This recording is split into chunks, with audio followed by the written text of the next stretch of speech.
everyone.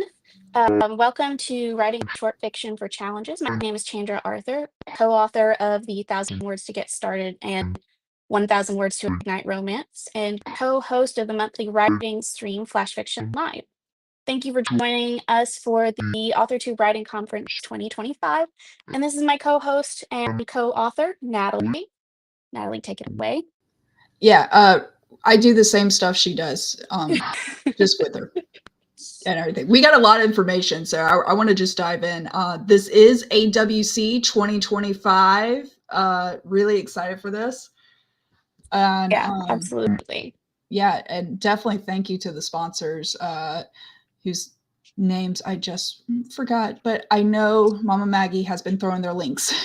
Yes, yes. Thank you to our mods as well. You'll see them in the chat doing helpful things and just staying top of everything as they do. We appreciate our mods, so thank you. I'll just get into a little bit of background around short fiction, and then we'll go into what the presentation will cover. So I'd already made a few attempts to write flash fiction starting in like 2015. So it's been quite some time back in my Wattpad days. And then I'd already drafted my first ever first draft. And I wasn't sure what to do next because, that's a huge endeavor. It had taken me a long time. And I needed a little bit of encouragement. I needed to know that I was able to do more, that I was able to finish something, that I could start editing something without feeling so overwhelmed. So that was when I started looking at writing short fiction. And so I wanted to share some of that, share what I've learned so far and some of the things that might make the experience easier. And as we go through the presentation, I'll mention some blog posts. Those are on my blog, and we'll drop some links in the chat as well. And those will just give a little more detail on the subject, the specific subjects, because we have so much to cover. I want to make sure that we have time for questions and answers at the end. So, hang on to those. We'll be going over those. But for more detail on specific subjects, if there's a blog post, definitely check that out, and you can leave me additional questions there, and I can be a bit more specific. So without getting into too much of the backstory between how we came up with the 1,000 Words to Get Started series, we'll just jump into what it takes to start writing fiction. So there's a couple of things. You got to know what kind of writing you're wanting to do. So we'll be covering that, choosing a competition that you want to submit to, how you need to get ready, what it's like to write for a short deadline, the challenge specifics, submitting your story, getting results and feedback, and then we'll get into our questions and answers. So Natalie, you'll go to the 40-second mark for slide 3. The primary things that we'll be covering, these are the definitions. You'll see these on most contests. So for the most part, it'll be flash fiction, which is 1,000 words or less. Some places have a slightly different measure of what that means. This is why you'll want to check the specific contest. But for the most part, we're talking about things that are 1,000 words or less. So for flash fiction, sudden fiction, and microfiction, there's a range of options in between there, but those are the ones primarily in that range that we'll be looking at. Like I said, these definitions are loose. You'll probably see something more specific on the contest page itself. So you want to check that and make sure that what you're thinking of is the same thing that they're thinking of. Because there's not really a specific standard. This is generally what's accepted. So these tips can still be helpful for writing short stories and things like that, and generally honing your craft. But again, the focus is for flash fiction and shorter pieces. And I use the term genre around flash fiction a lot because there is something specific about flash fiction that is in addition to whatever of your standard genres that you will write. So there's the idea within flash fiction and short fiction that at the end of the story, there's some kind of twist, there's some kind of surprise that the reader didn't see coming, that kind of turns the direction of your story. And that element is one of the things that separates this kind of short fiction from, say, a short story. There is that expectation that it have that twist. So I do have a blog post up for this. It is flash fiction and genre expectations, and you can read more about that on my blog, but that'll get into a bit more detail about what the twists are and also links to some examples of flash fiction. And then if you'll go to a minute 40 for the fourth slide. So one of the things that you want to think of when you're preparing to write a write some flash fiction, some short fiction, you want to think about the genres that you're comfortable writing. You want to be very clear about what those are. While there are a lot of competitions that are specific, some are not, and some of them you'll be assigned a random genre. So if you're not comfortable with that, or you don't feel like you have a lot of practice writing different genres, you'll want to take some time to familiarize yourself with what their genres are categorized as, and then practice writing some of those. Look at their definition and then sit down and think, okay, this is how they define a ghost story. I'm going to practice writing ghost stories. You want to get really broad in your abilities if you're going to submit to a contest that is general versus one that's like, this is specifically a flash fiction story. So the next thing that you'll want to look at is how much time you will have to write, edit, and submit. This varies from one competition to another. For example, I was in a short story competition, and we had 7 days from the time that we got the prompt to time to submit, and that was for 2,000 words. So it will depend. I've had others where it's 1,000 words or 500 words, and I had 48 hours, or some that are much shorter, 100 words where I had 24 hours. So it really depends on the competition. Um, there are no extensions for these competitions. I've never seen one that has an extension. So if something happens, you can email them and let them know. Sometimes they will, let you defer and use your entry fee for a different thing if it was like a personal, like an emergency, but they're not going to give you an extension. They may not even give you a refund. Typically that is listed in their information, but you want to be very clear about that. And then how long will it take to get the results? Not all competitions are created equal. So some of them have very vague expectations. You want to be careful about that and make sure you know exactly what you're signing up for.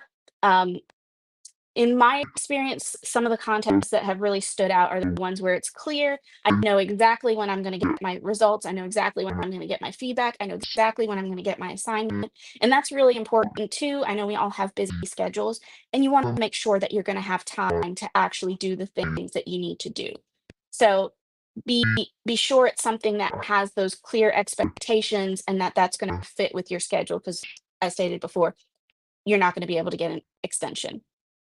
So some additional things that I like to consider when I'm looking at a competition is what's the history of the challenge, making sure they have provided feedback. What kind of judges do they have? Do they have disclosure around those information? And who does the reading? Because sometimes that's not very clear. So the value of feedback you may get from the reader will vary. And if you're primarily submitting to a contest for feedback, then you're going to want to look at that more than you're looking at what the prizes are. And pay very close attention to this, especially if you're paying an additional fee to get feedback. Some competitions have that, some don't. Some you just get feedback in general and it's included. Some you actually have to pay extra in order to get feedback. So if that's your primary focus, you want to make sure that you are clear on who's giving the feedback and what their qualifications are, especially if it's just one person, because when you get feedback, it's easier to say, okay, is this how everyone feels about it? Or is this just how this person feels about it? So if the person is experienced and credentialed and they're giving you feedback, if it's only one person, that's not necessarily a problem. Once you've signed up for a competition, this is the biggest thing. You have to do practice. Like you have to make time to practice, to write different genres, different things, just not getting set in your one specific style or type of fiction. You need to branch out and practice. And you can find some prompts on past episodes of Flash Fiction Live. We leave those up so you can go in and see where we have our prompts, how we did it, and we read our fiction live so you can kind of get an idea of what a first draft looks like. Because when we do that on screen, that is our first draft. You get to see it before anybody else does, and we leave it up. It's, a great way to get practice, and you can hear the feedback that we give each other because we also go over feedback. So if you're looking for kind of some background on what that looks like and how to get started, that can be really helpful. And of course, you can check out our 1,000-word series. That's why we created these, and it has been very helpful. And now we'll go on to slide 4. That'll be 1:40. So for challenges, the first thing you want to look at is what has to be included. There's some different elements that you'll see, and these are some of the things that I've seen in specific challenges. So this will be what has to be included in the story. So a lot of times there's going to be a prompt, a genre, a theme, an action, a word. You may not see all of them or in that same combination, but I've seen usually 2 to 3 of these elements for each thing. So for the prompt, you can see this is kind of an example of what a prompt will look like. This will be walking into a bar. So some contests will give you a breakdown of the genres that they use, including examples of what they consider to be that genre. We were talking about that before. So you want to make sure that you know what they mean by that. Other contests will refer you to previous issues or contests, and they'll say this is a good example of what a story should look like. That's more for genre-specific contests where it's more general and they assign you a genre randomly. They'll typically give you a list of expectations. And we'll go on to slide 6. That'll be 2 minutes and 50 seconds. So this is genre, right? The first one was a prompt. This one is when it's genre. Writing a Western. You're going to see the difference between the prompt and the genres specifically that you are writing a Western style. You would look to see how they qualify what a Western is, and then you'll go over what they mean by that. So you'll go and you'll do the breakdown of what their genre means, and then look at their examples and consider that. Other contests will refer you to their previous issues, like I said before, but you want to just make sure you're clear if what they mean by prompt or genre, and try to execute that as you write. Then at 3 minutes, we have the theme. So for the theme, this supplies conflict in your story. So hats in a bar. You're not writing about the hat or a Western specifically. The idea is there are a lot of hats in the bar, and you're going to go through some form or fashion in your story of indicating why everyone is wearing a hat or what everyone's hat looks like. It's supposed to be not necessarily stated outright, but it's got to be included in your story. So sometimes if it's we'll get into this later, but sometimes it may be a specific mention. Sometimes it has to be general. So it's a bit less tangible. And this example is kind of silly, but I think it's more about the vibe of the story rather than specific. There's an idea at play. The character has a truth. I don't want to wear hats. I want to make them. Whatever the case may be, you're weaving that into the background of the story. At 3 minutes and 10, we have slide 8 where we go over action. So the difference here from prompt, genre, theme, action, taking off a hat. So you might see something like this in your story where the action has to be included. This has to take place on page. You can't have the character talking about taking off a hat. They actually have to take off a hat on the page. However, usually there's emphasis on the action happening as opposed to it being mentioned in passing. The character would be running in the story rather than mentioning that they enjoy running. It's very different from the next one, which is 3 minutes, 20 seconds, where we talk about the word. When we have a word specifically, hat, sometimes you can say hats, and that will still include what they mean by that. Sometimes you cannot change anything about the word. It has to be hat specifically. So that's how the action differs from the word. And you want to be careful about how you execute this because, like I said, every contest is different. So some of them will allow you to change that, some of them won't. If the word is bring, you can use brought. If it's bright, you can brighten, brighter. Some will allow you to do that, and they'll specifically say so. Some of them, you have to use the word exactly as it appears in their instructions. So now we'll go on to the story. So since you'll likely be writing on a tight deadline, there's no time for writer's block. You have 3 tasks and they've got to be completed in a limited amount of time. So you've got to draft, you've got to edit, and you have to submit. Everyone has a different process. So there is this is where practice comes in. If you've been writing for a while, you don't have to overthink this. You know what works for you and you just have to go in and execute. If you're new to the process, this is where you want to start practicing in advance. If you signed up for something and you've got 2 months till, excuse me, you've got 2 months till that contest comes up, till you get your information of what you're going to be, what your challenge is going to be. This is the time where you want to start writing, maybe write something every day, maybe write, 2 or 3 stories every week. You want to take the time to write something, edit, and revise. You don't necessarily have to practice, of course, submitting. If you want to practice submitting, I do think it's a good idea.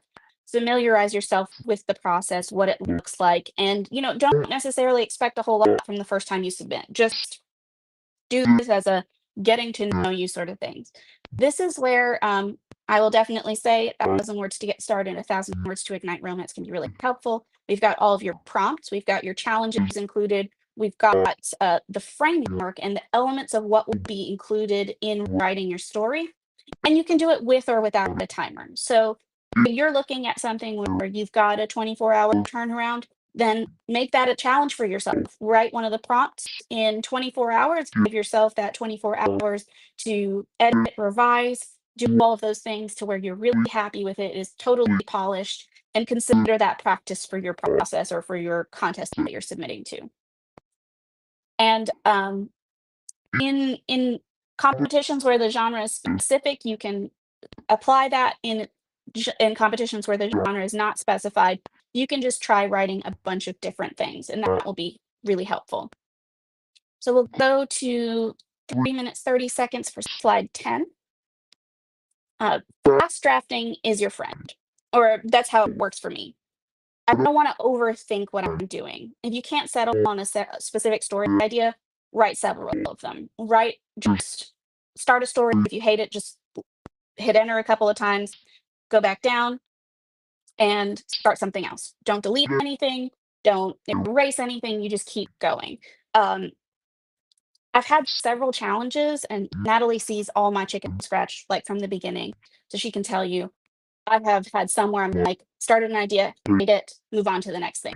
Don't overthink it. Don't question yourself. If it doesn't feel right, just move along. You don't have time to, go back and try to polish an idea that you're not in love with. So when you find something and you enjoy writing it, people are going to enjoy reading that more than if you're questioning yourself and you're trying to make it work because you feel like you have to. And you just want to get it all out on the page as quickly as you can. I've had some where I've taken parts from both different story ideas and combined that together for a third idea that I actually liked. So just get used to that. Don't delete, don't erase anything. Even within the editing process, I'll save a copy and start working on the next stage of edits. I have done that, done 3 or 4 edits on one draft, and made 3 or 4 iterations, and then been like, I hate everything that I just did. I'm going to go back to one of the previous ones where I'd started editing partway, but I wasn't happy with it, and I'm going to take it in another direction. So you don't want to delete anything or get rid of anything that you can't go back to. Keep your options open. Just save a copy and keep going. And when you find that favorite idea, just throw everything into it. That's where you want to polish. That's where you want to get feedback. And once you have a solid draft, go back, check the requirements again, check all the elements of the challenge, and see, are you missing anything? Double check. I can't tell you how many times I've done that. I've drafted, I've edited, I've revised everything down until I have something that I'm like, this I can show my critique partner. And then I'm like, oh, I didn't put a hat in this story, and then I've got to go back and rework it and fold that in. So go through and read your story specific elements and make sure you have those. Also, make sure your critique partners know what those things are. I usually leave a little block at the top of the document so that if anybody who's critiquing or giving me feedback as I'm in this tight deadline, they know exactly what needs to be included in there too. So when they're suggesting changes to the document, they're not taking out something that has to be left in. And if it doesn't work in the way that I've included it in the story, they can also give that feedback, but they know why the word is there, and they're not going to try to change that, in the editing process. So 3 Chandra, minutes if I would be can chime in starting. real quick, Yes. So also maybe there's an emotion or something that needs to be conveyed, and you don't want to lead the witness by having the information at the top of your story. So I tend to sometimes I'll put it at the bottom and be like, did I convey anticipation? Did I convey whatever the case may be, where it's something that's like kind of almost left up to interpretation? I like to put those at the end so that way it's more reflective than, like I said, leading the witness is the best way I can think of it. Yeah. So depending on the prompt incorporation, you might want it before or after. Yeah, that's a really good point. And that's where it comes into like practicing and going over what layout works best for you. And Natalie's done a lot of these as well. So I've not personally had that as an emotion as one of my requirements, but Natalie has. So that's where practice makes progress. So in our next one, we're talking about editing. And because the turnaround on these is so short, you may have a lot of time, you may not have a lot of time to send it around and get feedback. And so you may be relying on your own eye with editing. So this is where you want to start with a self edit. Because you have such limited time, you've got to get it as polished as you can on your own. And there's going to be a lot of overlap here in the process for like what you may already know works for you. But if this is new, it takes some time to figure out how you work best. So allow yourself that time. Like I said, I like to save a copy, make edits. And so I'll have like my first draft, I'll save a copy, make that my second draft, make all of the changes that I think I need to make there. I'll make notes for myself. I'll give myself feedback, save a copy, and move on to the next iteration. Um, if I don't like how the story has evolved, I can go back to a previous draft.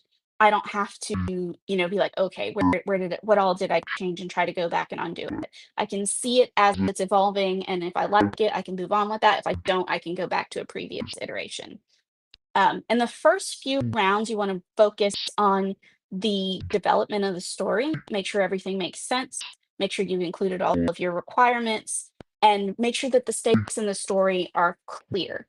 Um, Once you have that and you're sure about that, then you can move on to the story word count. You feel good about the story, now check your word count and make sure you're falling within the requirements. And you can do that while the story still makes sense. And then let's see here. You'll also get really familiar with your own filler words. And a lot of competitions will call this out, but you do want to be careful not to lean too heavily on hyphenation. You can hyphenate the word and it will reduce your word count. Um, so they do pay attention to that. You want to make sure that it makes sense for the story if that's something that you choose to do. But also bear in mind if you do it too much and it looks like you're using that as a crutch to make sure that your word count stays low, you may be that may impact the way that your story is judged. And in some cases, you can be disqualified for that. Typically, they'll call out those kinds of things in their documentation and the information that they give for the challenge, but you want to make sure that you're mindful of that. Once you've done all of this and you feel really good about the story and if it's polished as you can get it on your own, this is where you want to have your partner come in and give you some feedback. And this is where Natalie and I work very closely because a lot of times we're submitting to the same competition, even if we're in separate groups. So we will usually talk about it in advance and make sure that we have some time scheduled to swap and we work on both of ours. Leave each other feedback, leave each other comments, and then we'll swap, go back to ours, and start incorporating those changes. But while we are doing this, most of the time we are on the phone with each other. So you want to make sure that you have someone who's prepared, who knows when you're going to be working on this, and can carve out some time to work with you, because it may take a little while to get one used to the process and get used to working with someone like that. But also, everybody's got busy lives. You want to make sure that you're not expecting this feedback while they're eating dinner or have family time or whatever and can't step away to help you. Make sure that you have that set up in advance. This isn't something that you want to do last minute. You want to make sure you're talking to whoever is going to be giving you feedback, whether that's one person or multiple people. So a lot of times I want to finish far enough in advance with the initial draft and my personal edits that I can step away from the story and do something else. And I will send this to Natalie and be like, when you have time to look at it, go ahead. And I will go along and do something else and try not to stress about it so that I can come back to it with fresh eyes and look at the feedback that I'm receiving now with all of that going on. So I know Natalie is used to receiving mine, but Natalie, can you speak a little bit about what your process is when I send you something and I'm like, here's my baby. What do you do? I mean, everything's on the table. I will talk to the characters if things are going good and I'm getting sucked into the story. I will even I remember there was one time where the moment I got confused, I just had to be educated on flora and fauna and stuff. Because for me, when I hear fawn, I think of a baby deer, not uh, all animals and stuff. So there was education on my part with that, but I threw it in there still just in case. There was I'm because I'm familiar with them. I am on the lookout for the words, the actions, whatever you have to include. I do double check that immediately. And I also make sure that if I'm suggesting a rework or something, that it's not deleting that. And if it is, I suggest where to add it in. There was, I know Chandra is very on the nose when it comes to certain actions where she'll like do it verbatim. Whereas me, I like to hide stuff a little bit, make readers work for it, which is probably why it's dangerous for me. But we find a balance between those two things, so it's not as in your face. Because these judges, they are reading like almost the same thing over and over again. And I mean, the same prompts. Now, Chandra and I write the same prompts all the time. But with like I know specifically with Chandra, she will write she writes in such detail that sometimes I have to say, hey, I think we can cut this out to save the word space. She'll get the word count, but then what's happening in the words is we almost jump a little bit. And I'm like, all right, we need to make this flow a little bit more. So that's just me knowing Chandra's writing style when it comes to short pieces. Obviously, the detail is just chef's kiss when we're at least at 1,000 words. But it's just kind of knowing the partner and stuff. I do have to have a dictionary handy, though. I know. I'm not as well versed on words as you are. Well, I think this is a really good point of strength for us to partner when we're working on these things too, because sometimes I do overdo it and Natalie will be like, girl, you gotta rein it in. Natalie does not let me get away with anything in my writing. And I think that's one thing about working with a feedback partner that you have to be comfortable with. You've got to be comfortable with this person and recognize you're not being mean, right? You're not being malicious. You're reading it with fresh eyes. You're saying exactly what you think. Because if I'm thinking, oh, this is a happy story, this is funny, and Natalie reads it and is like, bless you, this is not funny. That's trauma. I need to know that if my goal is to write comedy, right? I can't, even if I love that story, that's not what the challenge is about, right? So I can save that, I can maybe repurpose it for something else. But if my job is to write a comedy, then I've got to write a comedy. And Natalie can't be worried about my reaction to hearing that's not a comedy. You've got to just be able to say these are facts, this is how it comes across, this is what you need. I know you really love that line. It doesn't go in this story. Like, you've just got to be able to ask questions, leave the feedback, and know that the person you're working with is going to be able to accept that and use it to improve their writing. I will say, Chandra doesn't use every bit of my feedback, and I don't take it personally. It's her story at the end of the day. So just having someone that it's not personal. That's really like that's the underlying thing when it comes to partner feedback. It's not personal. It's, hey, here's another way to look at it, and you either agree with that perspective or you don't, and you think yours is you're the author. It's yours. Yeah, and this is really a key point. You want to make sure that you're not drowning out the person's voice that you're giving feedback to, which is why Natalie and I typically approach this with questions. The times where Natalie's giving me a more prescriptive fix is when it's something that's required for the challenge, right? That's not just Natalie's opinion. This is a requirement you have not met. You need to fix that. Versus, this sounds this way. I'm asking questions so you can answer those questions to make sure the story makes sense and has a good flow and all of that stuff. So there's some differences there.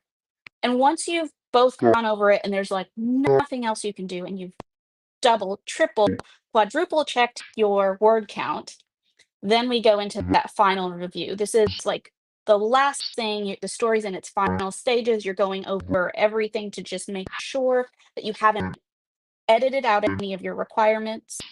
And Ask us if again, we've done making this. sure. Have I Just done ask. this? Have Have I we done this done a this? bunch of times? Have we actually raise your hand if you actually submitted without the element and got disqualified? Oh no. But it does happen. And that's the Yeah. thing. That's why, we're telling you this. It does happen. If you need to make yourself a checklist, a reminder, take it to somebody who doesn't even read short stories and be like, hey, read this and make sure these 3 things are in here. Like, it could literally be anybody at that point. Because I know Yeah, sometimes we use our significant others. I have a daughter who, if I'm looking for a young adult approach and everything, I'll go to her and be like, hey, does this sound right? Yeah, because you are looking at it so much in such a short period of time, you might actually read something into the story that is no longer written there because you've written, you've edited, you have 10 different versions of the same story. It does get confusing sometimes. So you want to make sure you also have a naming convention for what these things look like. It will help. And once that final review is completed and you've done everything, you've got everything, you're sure you have all of the elements in, then you'll go on to submission. I do want to take a step back and go on to managing story length. That's going to be at 4 minutes and 10. One of the most important things here is when you're writing flash fiction is managing your story length. It's something I have struggled with a lot, but not in the way that you might think. While you can always find words to cut, there might be a little bit of context that gets lost or left behind when you're editing. Those things can get cut and leave traces in your story of things that don't quite make sense. And it did at one point in time, but it doesn't now. And that could emphasize the point in your story, not in the way that you want. So you want to be very careful about that and make sure themes that you are weaving into the story that don't make the story meet the requirements, you can cut those. And you've got to make sure you go back and cut those, because sometimes it comes across as you leaving too many little breadcrumbs, too many little details that don't apply to the story specifically, and it distracts, it takes away your word count, and it makes it so you have a harder time conveying the theme, the stakes in the story. So those are the things that you want to look for to cut. Aside from your filler words, you want to make sure you're taking all of those things out as you reduce your story to the necessary pieces. This is where I've looked at the mice quotient, and this is a tool that can help you address those kinds of concerns. So you can use it to work out in advance about how much space you're going to have to figure out your story and to include all of the elements that you have. And I have a blog post which I've got links for, and we can add that in. This is from Brandon Sanderson, 2020 lectures. I think it's lecture 7, where he has a guest presenter, Mary Robinette, who is very good with short fiction. And she does a workshop on this. And so when you go through this class, Because Brandon you. Sanderson will never be able to teach short fiction. This is 100% true, and it's fantastic because this exercise, she has him do it with a class, and the challenge is to write 250 words, and you do it in about 15 minutes. And we're going to attempt this in the next stream. Yes. It will be on my So definitely, if you're enjoying this, if you're into this, if you want to write short fiction, if you just want to learn to really pay attention to the details and tighten up your writing, this is a phenomenal workshop. But when Brandon Sanderson did it, his ending word count was about 650 words, I think, with the goal of 250. So if you struggle with this, do not feel bad. It happens to the best of us. And so, I've shared my blog post about that. I talk a little bit about my experience with it, and I include I just posted a link to that specific blog post. So perfect. As well as I posted a link to all your blogs. Yeah, so I do write a lot about this. I write a lot about, the practice that I'm doing and the things that have helped, because it makes a big difference. So moving on from the managing your story length, we're going to go into submitting. So there are some things here that you're going to want to do. And this is on 4 minutes, 40 seconds, slide 13. So when you're going to submit a story, you want to go back and make sure you note everything that you've done. And a lot of times you'll get an email back with the information and links to all of their FAQ and stuff like that.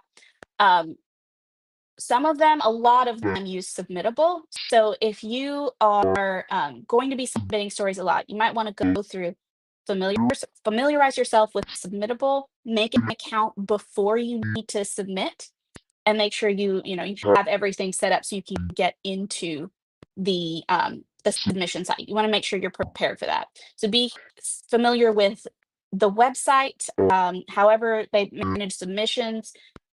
Be familiar with the competition website as well. Make sure you're comfortable navigating that. Make sure you've gone through all of the documentation they provide, and be very clear that you have everything there. Especially the deadline. Yes. With different time zones and such. I haven't missed a deadline, but I know Chandra and I both have been really close when we're trying to fine tune and edit. Yes. And we're like, all right, we got 10 minutes left. Let's submit it. Yeah, like 5-10 minutes. It gets really tight, and you want to make sure, like, if you had to then set up your Submittable account with 5-10 minutes, like, you're probably not going to make that. It's going to be super stressful. You don't need any additional stress during this process. So make sure do as much of that as you can in advance. They'll say this, don't wait till the last minute. If you have any technical difficulties and you've waited till the last minute, there's not much that you can do. A lot of times this is happening in the middle of the night. Even if you send them an email, there isn't anything they can do, and they will not reopen submissions. So be prepared for that.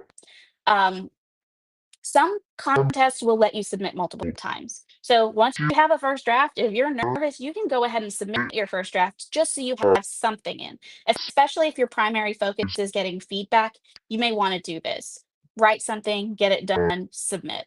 And then go through, revise, edit, and you can upload your final edits. We'll look at the final one, but you want to just make sure you're clear, because some of them you can only submit one time. Sometimes you can submit as many times as you want. And I've seen others where you can submit and then you can send them emails and be like, hey, I noticed a typo. Here's an attachment. This is the updated one. So it varies. But a lot of times when the judges don't know whose story they're reading, you have to go through their submission process. You can't follow up email. You can't do any of those kinds of things. So again, be very clear about what their requirements are, what their website looks like. Know all of that. And once you're very familiar, very comfortable with their guidelines and policies, here are some things that you want to think about. What does that specific submission include? Does it need a title? Do they have specifics of documents and formatting? Do they have specifics around a file type? Can you include the author name? Does it need content warnings? A lot of times they will have a note that you can include content warnings and it's appreciated and it will not impact the judging process. Sometimes it will specifically say not to include specific content in your story that you would have a content warning for. Sometimes it will specifically say, we don't read anything with these elements in it, so be aware of that before you write, before you submit. Not all of this will be required on every contest, but even within the same post, some may require a story synopsis, some may not. Some will require a title, some won't. Most of them require a title, so be prepared for that in advance. And then I know we're getting a little close here on time, and I want to make sure we have some time for questions and answers. We're going to have We that got coming 3 up questions next. so far, so we'll get Okay, there. perfect. So what we're on 510 for slide 14. This is results in feedback. Parts of this presentation have incorporated feedback that I've specifically gotten, especially where I was talking about the focus on the mistakes. Sometimes that's always not clear. That's not always clear in my story. So the 3 main points that I have were focusing on a small cast of characters, which the mice quotient that I talked about earlier helps with that. Focusing on mistakes and getting used to naming stories. That wasn't specifically called out, but I have noticed where I've put a lot of thought and effort into the title of the story, I've had better results overall because it does set the tone. It doesn't count towards your word count, and you can do your title can do a lot of heavy lifting to set that tone without impacting your word count. You can be very on the nose with it. You can be kind of cheeky. You can really set the tone, and that helps. I know one of the ones that I did really well with was called post interview debriefing. And that one, sorry, interview post debriefing. It was cheeky. It was a romance. It went along with the theme of the story and everything. It set a really nice vibe. And I did very well in the contest with that one. So just be mindful of those kinds of things. If you're wanting to get more feedback and compare notes, submitting multiple times is really helpful. I personally keep a spreadsheet where I keep track of themes. I'll go in and I'll copy paste out different like paragraphs where I can really narrow down what the judge is trying to say to me.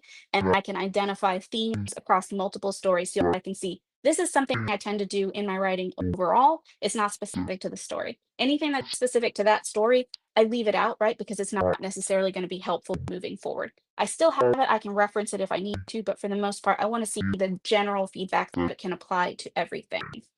So what I've really worked on is a number of characters, making the story details count. So focusing that down to make sure it applies to the stakes of the story and killing your darlings. There was one time where I had an alliteration that I really loved, and the feedback was specifically, you could have done without the alliteration. So sometimes it's like, yes, I like that. It doesn't really do much for the story. I do have a blog post coming up with where I talk about feedback. So be sure to sign up for my newsletter and my blog because I will be sharing a lot more details about that. And then we'll go to the end of the presentation, 5:30, and we're going to open up for some questions. So I know Natalie said you This is my had. job. I gotta hold on. I'm No worries. posting your blog post link again for anybody who wants to join newsletter and such. But all right, so the first question, it was from Mama Maggie. And nope, that's the second question. Where's the first one? It was in regards to being by her terms, wordaholic. And where's my question? Actually, here's the first one. Is drabble another name for microfiction? I believe so, yes. They don't necessarily call it out, and there are some that are like different names. Um, that sounds correct. I know I have something on my Instagram about the definitions of all of them. Most of them aren't going to specifically identify it that way. They will just give you a word count. But if you're looking or you're hearing people talk about what kind of things they write and they mention a drabble, I believe that is right at 100 words. So you can definitely look at those and be like, okay, this falls in this category, and just get familiar with all of them and comfortable writing within that word count. Next question was from Mom Maggie saying, do you have tips for making a flash fiction shorter for wordaholics? Yes. So that's definitely where I bring in the mice quotient. There's an idea where the milieu, inquiry, and let me see if I made a note of that. I think it's location, event. Yes. So those are the different Characters. elements of conflict that show up in your story. And there's actually a formula for this, which you can plug in, like how many characters you have, how many locations you go to, the different mice threads. So your milieu, your inquiry, your character, your event, how many of those things you have included in your story. You multiply that by a certain number of words and then divide it by I think it's like 2, and it'll give you about how many words it would take to include all of that in your story. So you can go through then and be like, for a story of this length, I can have one character and I can have one location. For a story of this length, I can have 2 characters and 1 location, or I can have 1 location or I can have one character and 2 locations. Like you can start to break your story down into those specifics, and you can think, can I tell this story with fewer characters? Can I tell this story with fewer locations? And start, because each location that you add adds another chunk of words that you're going to have to include to redo your setting, basically. So thinking about each of those elements, the exercise with the mice quotient really helps with that. And I have more breakdowns of that on my blog, as well as some others that are coming out next month. So July, I've got some more coming out that'll really get into detail about narrowing that down. But definitely, if you're a wordaholic, look at how many characters you have, look at how many locations you have. If you want to use a lot of the words that you're using, a lot of the descriptors, you may have to go back and cut a character. You may have to go back and cut a location. You just have to prioritize what you think is more important to tell the story. If your style is, more flowery, it's more poetic and things like that, then you are going to have to find other areas to cut without diminishing your style. And a lot of times that can be characters and that can be location. So, in line with that, the next question is, how do you have a whole plot in so few words? What about character arc? So, specifically on the characters, can you address that? Or it depends on the story. So your character arc is going to shrink, right? It's not going to be this full like emotional development or this full journey. It's going to be something that's more item specific. So maybe you've got 100 words and the character is thinking about juice. And that character arc is just how like oh, there's no juice in the house. They've got to run to the store. They go to the store and they get juice and they come home. That might be like an arc. So the arc is Do just they going to be reach their narrowed goal? down. Does their goal change? And it could be something as simple as juice. One of your stories that I love is when set in historical, because that's your forte, when a girl gets her menstrual cycle and her mother is almost dismissive, and we get a lot of character development because we got the mother that's like, you should be seen, not heard, that you should always look the part and be upright, and the girl that's like, mom, you got no idea what's going on in my body right now, we need to go, seriously. Yeah, we'll go later. And so I thought that was a great character arc. Yeah. Yeah. I have one too where the character doesn't even really complete the arc. It's just them contemplating what they're going to have to do. And that one is the longest swim. And so the character's on a boat. They're they're thinking about going to shore, and there's this challenge in the way. And the question at the end of the story, that kind of twist, is them contemplating getting into shark infested waters. There's no they don't do anything about it, but it's all implied, so you don't necessarily have to spell it out. Sometimes that contributes to the theme of in flash fiction, short fiction, where you have that kind of twist, that thing for that you leave your reader thinking about something. Do they swim? Do they make it? Do they get in the water? How do you know that about this environment and still get in the water? That is the big The question. next question is, and you and I both got this feedback before of we're writing a flash and then we're being told, I want more detail. And it's like, it's a flash, my dude. Like, I can't give you detail. Yes. So write all of those things in your first draft. You can give yourself a lot of lore in these contests. That goes in your first draft. But when you're editing, you give them the specifics. You cut everything down, you narrow it down, and that's what you send. Don't feel like you have to cut things out when you're drafting. That's not like a present problem. You just write whatever you need to write to tell that story, and then edit that out later. And that's where your writing partner is really going to help.